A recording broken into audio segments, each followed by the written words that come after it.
muchísima gente que en estos días, sobre todo en los que están ocurriendo estas cosas que todos conocemos, están muy pendientes de la palabra que el Señor tiene preparada para nosotros cada día.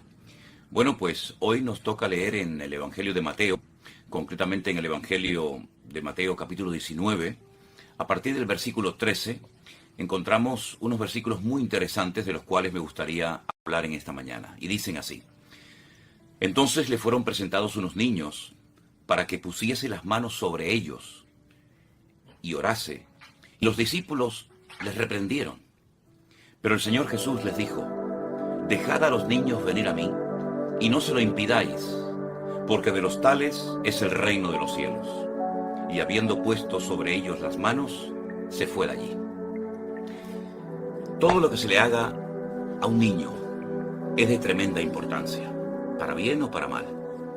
Lamentablemente, hay algunas personas que no son conscientes de cómo los niños son como especie de esponjas, que no solamente oyen, sino que ven el buen o el mal ejemplo que los adultos les estamos dando. Los niños son tremendamente receptivos y muchas veces recuerdan más lo que ven que lo que se les dice o se les oye. De ahí la importancia de darles ejemplo, de ahí la importancia de no enseñarles cosas erróneas, antibíblicas, auténticas barbaridades que van a creer que son así cuando es todo lo contrario. Qué privilegio, pensaba yo en esta mañana, tuvieron estos niños cuando fueron bendecidos por las manos del Señor Jesús. Los discípulos reprendían a las personas, a los padres, a los familiares, amigos que traían a los niños para que fueran bendecidos. Sin embargo, el Señor Jesús les dijo: no se lo impidáis, porque realmente el reino de los cielos es de ellos. Estamos viviendo en una época en la que a los pequeños se les está, entre comillas, tratando de inculcar o de atacar para meterles en sus cabezas cosas que nuestro Dios jamás enseñó y que para ellos, a base de presión y de repetir lo mismo, se convierten en cosas normales. Qué cuidado tenemos que tener con los niños para que solamente oigan y vean y reciban un buen ejemplo por nuestra parte.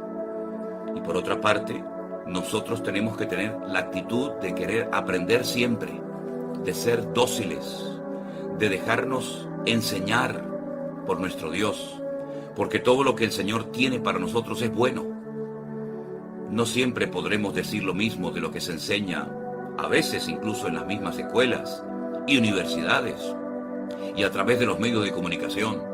A veces las noticias son totalmente manipuladas, fuera de contexto, y sabemos que muchas veces lo que nos enseñan no es la realidad. Sabemos que incluso a veces ponen imágenes de otros tiempos, de otros momentos, como si fueran actuales, y la gente en su ignorancia las cree y las recibe como parte de una noticia actual, cuando muchas veces imágenes que ponen en televisión y cosas que comentan ocurrieron hace muchos años.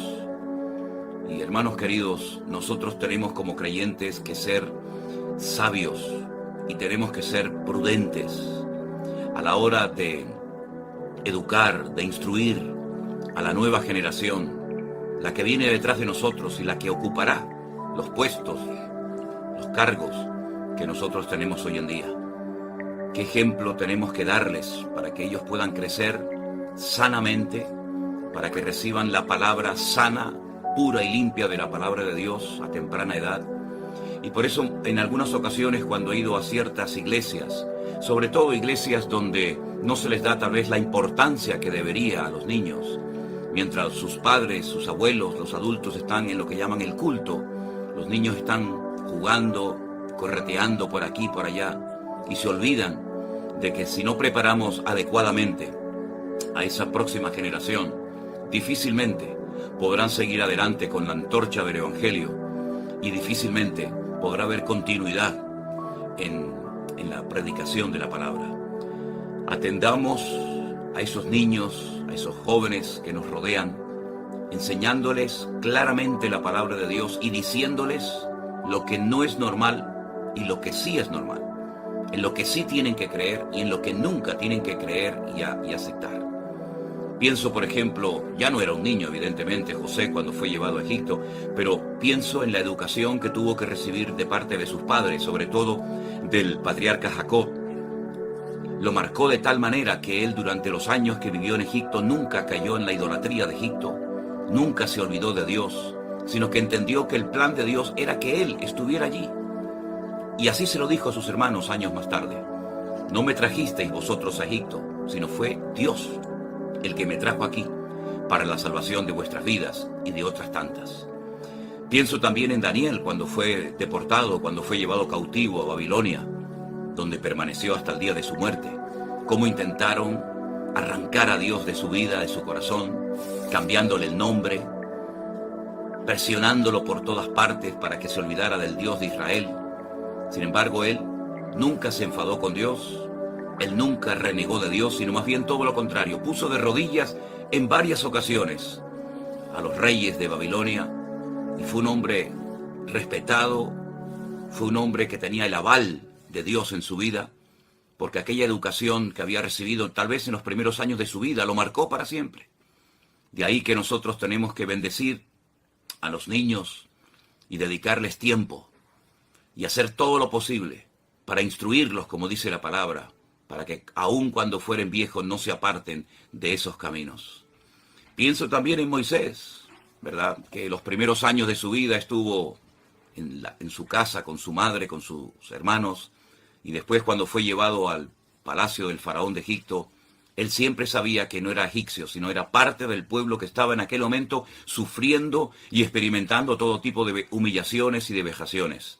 Y llegó un momento, a los 40 años, que él decidió pasarse a su pueblo, dejando atrás los placeres temporales de Egipto, porque él sabía que Dios tenía un plan para ese pueblo y porque él sabía que no era de ese país, sino que Dios lo había colocado en aquel lugar y le había salvado milagrosamente su vida cuando era un niño para lo que después todos sabemos que llegó a ser. Mis hermanos, Dios nos está dando la oportunidad de predicar en estos tiempos. Aprovechemos las oportunidades para que no solamente los niños, los adolescentes, los jóvenes y todo el mundo sepa la verdad. Porque la verdad se puede conocer. La verdad no es un concepto abstracto y que cada uno tiene que, como decimos por aquí, buscarse la vida y decir, bueno, será por aquí, será por allá, será por este camino. No perdamos el tiempo buscando la verdad, porque la verdad es Cristo. La verdad está revelada en su palabra. Él vino a enseñarnos el verdadero camino.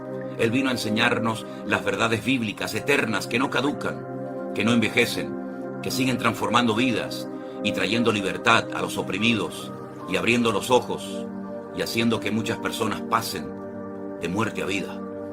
Así es que en este día festivo, por lo menos aquí en España, vamos a darle gracias al Señor por haberle conocido. Vamos a darle gracias a Dios porque ha llegado su verdad, su palabra a nuestras vidas, a nuestros hogares, y a través de ella hemos experimentado el gozo de la salvación, la libertad gloriosa de los hijos de Dios. Y sabemos que todo lo que está ocurriendo en el mundo natural es un reflejo de lo que está ocurriendo en el mundo espiritual. ¿Cuántas veces he dicho esto? Todo lo que vemos a nivel natural, en la dimensión de lo natural, es un reflejo de lo que está ocurriendo de una forma tremenda en el mundo espiritual. Estamos en guerra, estamos en una batalla espiritual terrible, pero sabemos que tenemos la victoria, porque nuestra victoria es la victoria que Cristo obtuvo sobre Satanás y sobre los demonios, incluso sobre la misma muerte.